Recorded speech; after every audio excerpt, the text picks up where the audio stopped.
Hi friends, আমি সীমিতা চলে এসেছি আবারও আজকে একটি রান্নার রেসিপি নিয়ে। আর আজকে আমার রেসিপিটা হলো একটি নিরামিষ রান্নার রেসিপি। দেখো, পটল তো আমরা সবাই খেয়ে থাকি, তো আজকে একটু অন্যভাবে পটলটা রান্না করছি। আর আজকে আমার রেসিপি হলো পটল কোরমা। আর পটল কোরমা বানানোর জন্য দেখো, এখানে আমি পটল আর আলু কিন্তু কেটে ভালো করে ধুয়ে নিয়েছি, দেখতেই পাচ্ছ।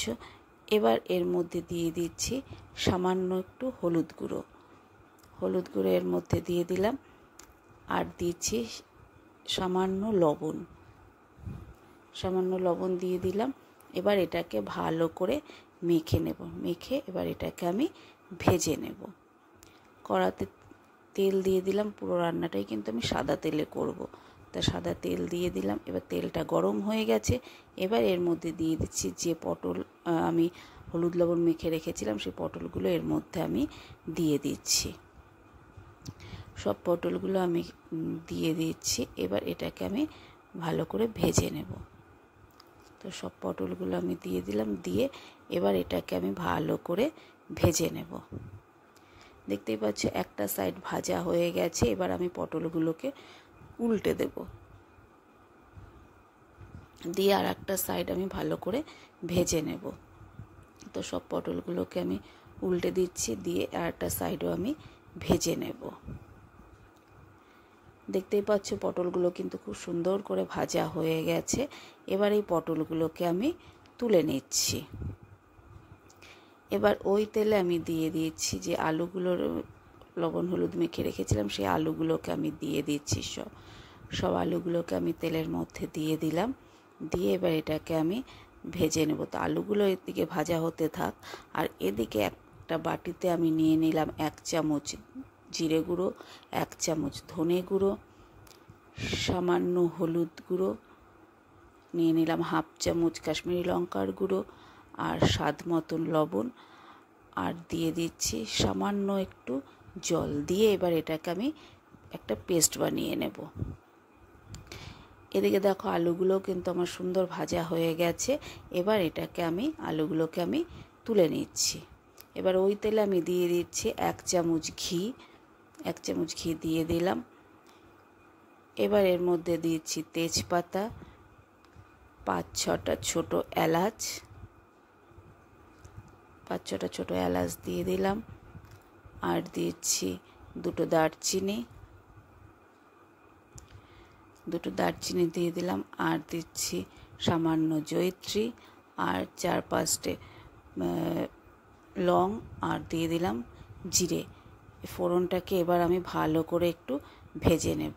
দেখো ফোড়নটা ভালো করে ভাজা হয়ে গেছে, সুন্দর গন্ধও বেরিয়ে গেছে। এবার এর মধ্যে দিয়ে দিচ্ছি যে মশলার পেস্টটা আমি বানিয়ে রেখেছিলাম, সেই মশলার পেস্টটা আমি এর মধ্যে দিয়ে দিলাম। দিয়ে এবার এটাকে ভালো করে একটু মিশিয়ে নিচ্ছি, আর দেব সামান্য একটু জল।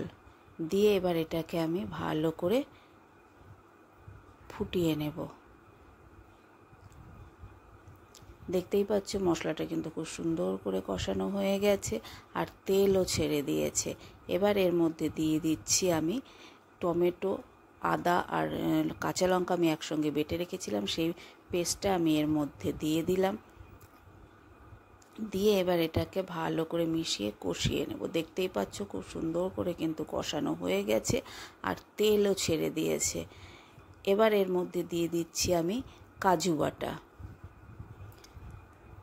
দেখতেই পাচ্ছ এর মধ্যে কাজুর পেস্টটা দিয়ে দিলাম, আর দিয়ে দিলাম মিক্সি ধোয়া জল।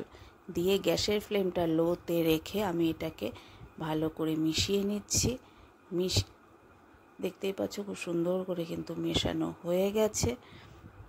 পুরো মশলার সাথে কাজুর পেস্টটা খুব সুন্দর করে মেশানো হয়ে গেছে। এবার চাপা ঢাকা দিয়ে আমি 10 মিনিট ফুটিয়ে নেব। 10 মিনিট পর ঢাকাটা খুলে নিলাম। দেখতেই পাচ্ছ খুব সুন্দর করে কিন্তু ফুটে উঠেছে, আর দেখো তেলও ছেড়ে দিয়েছে। মোটামুটি কষানো হয়ে গেছে, তো আমি আরেকটু ভালো করে আরও 2-3 মিনিট কষিয়ে নেব। তো দেখো খুব সুন্দর করে কিন্তু আমার মশলাটা কষানো হয়ে গেছে। দেখতেই পাচ্ছ দেখো খুব সুন্দর কষানো হয়ে গেছে, আর তেলও ছেড়ে দিয়েছে। এবার এর মধ্যে আমি দিয়ে দেব যে আলু আর পটলগুলো ভেজে রেখেছিলাম, সেই আলু আর পটলগুলো আমি এর মধ্যে দিয়ে দিলাম। দিয়ে এবার মশলার সঙ্গে আলু আর পটলটাকে আমি ভালো করে একটু কষিয়ে নেব। দেখতেই পাচ্ছ আমি কিন্তু মশলার সঙ্গে আলু আর পটলটাকে খুব ভালো করে একটু কষিয়ে নেব। তো দেখো আলু আর পটলটা মশলার সঙ্গে কিন্তু খুব সুন্দর করে কষানো হয়ে গেছে। দেখতেই পাচ্ছ খুব সুন্দর করে কিন্তু কষানো হয়ে গেছে। এবার এর মধ্যে দিয়ে দিচ্ছি আমি 1 কাপ পরিমাণে দুধ দিয়ে দিলাম। এবার এটাকে আমি ভালো করে মিশিয়ে নেব, দেখতেই পাচ্ছ দেখো এটা আমার মেশানো হয়ে গেছে। এবার এর মধ্যে দিয়ে দিচ্ছি আমি স্বাদ মতন একটু চিনি, স্বাদটাকে ব্যালেন্স করার জন্য। আর দিয়ে দিলাম 3-4টে কাঁচা লঙ্কা, আর দিচ্ছি একটু কিশমিশ দিয়ে এবার এটাকে ভালো করে মিশিয়ে আমি চাপা ঢাকা দিয়ে 10 মিনিট ফুটিয়ে নেব। চাপা ঢাকা দিয়ে দিলাম, দিয়ে এবার এটাকে আমি 10 মিনিট ফুটিয়ে নেব। দেখতেই পাচ্ছ 10 মিনিট পর ঢাকাটা খুলে নিয়েছি। দেখো খুব সুন্দর করে কিন্তু ফুটে উঠেছে। দেখতেই পাচ্ছ গ্রেভিটাও খুব সুন্দর হয়ে গেছে। দেখো খুব সুন্দর করে কিন্তু হয়ে গেছে। তো ফাইনালি আমি এখন এখানে দিয়ে দিচ্ছি 1/2 চামচ ঘি দিয়ে দিলাম। দিয়ে এবার এটাকে মিশিয়ে আমি গ্যাসের ফ্লেমটা অফ করে চাপা ঢাকা দিয়ে আমি 2-3 মিনিট রেখে দেব। রেখে তারপর এটাকে আমি সার্ভ করে নেব। তো ফাইনালি রেডি হয়ে গেছে আমার পটল কোরমা। দেখতেই পাচ্ছ পটল কোরমা কিন্তু আমার রেডি হয়ে গেছে, আর খুব সুন্দর একটা গন্ধও বেরিয়েছে।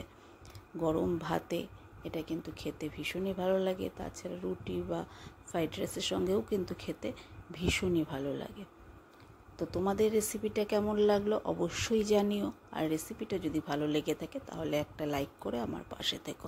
আর প্রতিবারের মতন এবারও বলবো, যদি রেসিপিটা ভালো লেগে থাকে তাহলে বাড়িতে একবার ট্রাই করে দেখো, ভীষণই ভালো হয় খেতে। পটল তো নানাভাবেই রান্না করো, এটা একবার ট্রাই করে দেখো। চলো তাহলে আজকে এ পর্যন্তই, আবারও আসবো অন্য কোনো দিন অন্য কোনো রেসিপি নিয়ে। টাটা।